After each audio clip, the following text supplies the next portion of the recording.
Nicole and her husband Alan had decided to go for camping to a renowned campsite. As they were on their way to the campsite, they found a secluded forest space by the road. They decided to camp there itself because it looked spooky and abandoned. Alan felt that it would be more adventurous. As they reached closer to that area, they saw a sign hung on the board at the entrance of the forest, which specified that it is illegal to camp across that area.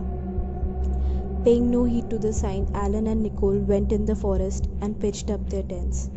It was an unusually quiet place. Although camping there didn't feel right, they camped there anyway. They camped near to the entrance of the forest so that if anything went downhill, they could escape easily. They were soon asleep by the end of the night. Alan heard some footsteps outside and was jolted awoke. He looked at his side and found Nicole was missing. He quickly went out of his tent and called out to Nicole. Nicole replied Alan to get her and that she was nearby. Although the voice was of Nicole, it didn't feel like her. The voice sounded monotonous. He went to look out for her, calling her out, and she kept on repeating the same line to come and get her.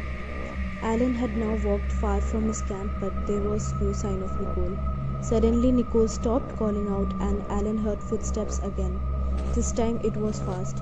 He could smell stench of rotting bodies and blood. As he revolved his flashlight, he found human bones around. Then he heard a growl, then footsteps again. He started quickly walking away from there. As he walked, footsteps felt clearer and closer. He started half walking and half running. Then again he heard Nicole's voice, but this time it didn't sound human. It was the voice of devil itself.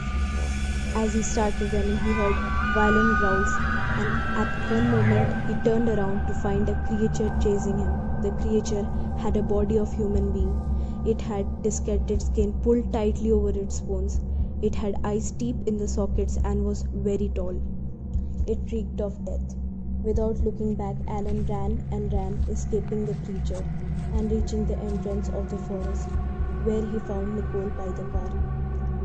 Looking at Alan, Nicole asked what the matter was. Alan asked Nicole if she ever called him or went in the forest, to which she replied that she never called Alan and had gone to fetch blankets from the car without waking him, as she was soon to return. Alan then described what had happened, to which Nicole was alarmed and asked Alan to quickly drive away from there, leaving everything. As Alan drove her, Nicole described that Alan had encountered a Wendigo. Her parents told her about a Wendigo when she was a teenager. Wendigos are evil spirits. They have insatiable hunger for human flesh. Wendigos have supernatural speed and hearing ability. They can smell fear and mimic voices.